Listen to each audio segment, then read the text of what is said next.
I'm Kim Wynne in the Westlake District, where these school workers are on a bus ride for billions of dollars. I'll have that story coming up. This exhibit features cars dating back to the 1950s to more current cars like this one, driven by future Hall of Famer Jimmy Johnson. To show you just how bad that dust was, look what happens when I rub my fingers against the back of this boat. Kobe Bryant will be announcing his next big move off the court. That story coming up next. Bruce Ann, this chimney is the only thing that survived last night's blaze. As you can see, everything else turned to ash and debris.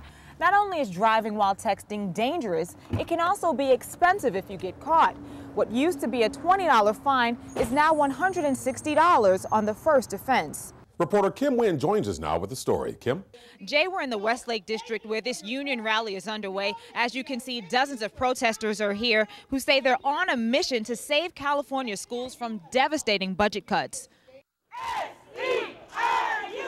California school workers are angry. Dressed in purple and armed with signs like these, dozens of teachers, school workers, and child care providers like Tanya McMillian are lining the streets tonight for one reason. We'd like to see California reinvest back into their children, because that's our future. And the fight doesn't stop here. Protesters will board buses at midnight to Sacramento to tell lawmakers their concerns face to face. Local union Vice President Barbara Torres says her main concern is the $3 billion California owes the Los Angeles Unified School District. We need that money. Our schools are lacking because the money's not there. It's owed to the districts, and we need that Prop 98 money to keep the services that are vital to the students and to maintain quality jobs and quality care for our kids. At the stroke of midnight, they boarded the buses, settled in, and began their 7-hour journey to the Capitol. Lawmakers are scheduled to make a final vote on this issue on the 15th. From the Westlake District, I'm Kim Wynne, News 25 LA. Back to you, Jay. Okay, Kim, thanks for that report. All I could see was flames just coming over the house. Huge flames. Marvin and Brenda Eccles watched as their home on Nolan Bluff Road burned down last night. We lost everything that was part of our life. Just after 9:30, a car swerved off Highway 190, crashed into their house and burst into flames. The Eccles called 911 and Stillhouse volunteer firefighters showed up within minutes, but the dispatcher should have known if we were annexed by Belton, they should have sent them first.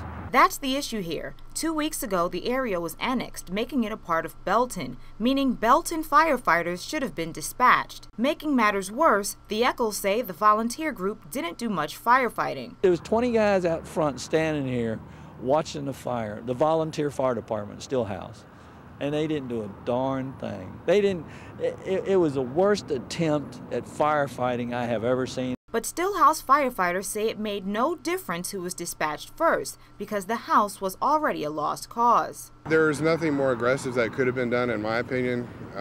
We fought it as aggressively as we can. We have limited water resources here. Officials at Bell County Communications say dispatchers didn't have updated information with the newly annexed area. I am disappointed that we did not determine that Belton was the agency. We will be working, like I say, very closely with our people.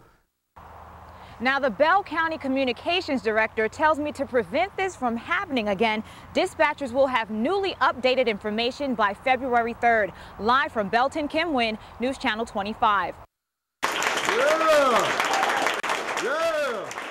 Applause and cheers are sounds LA Laker Kobe Bryant are probably used to. But today, those cheers weren't for his moves on the court, but for moves he's making in the community. And it's a problem that we can address. It's something that we can solve, and we're going to go after, and we're going to solve it. Alongside his wife, the star announced plans to launch the Kobe and Vanessa Bryant Foundation. The group's mission, helping the homeless. I talked to Kobe about today's announcement. Just how much of an impact do you think that, you following your dreams and pursuing your goals will have on these kids, trying to pursue their dreams, trying to make something bigger out of their current situation? Well, I mean, it's one of the questions that I had upstairs was when you reach that point where you feel like your life is just kind of stalled out, and and you're here in a situation, where do you pull that determination from to then say, you know what, I mean, I am going to make something out of myself. No matter what happened to me, the deck stacked against me, you know, I have nowhere else to go. I'm here in the streets, but I still have the determination, you know, to get to where I need to go. And for everybody, it's different. And some of them pull from personal experience of people constantly telling them what they can't do. The Bryants have teamed up with the nonprofit My Friend's Place, which provides shelter for homeless children and teens.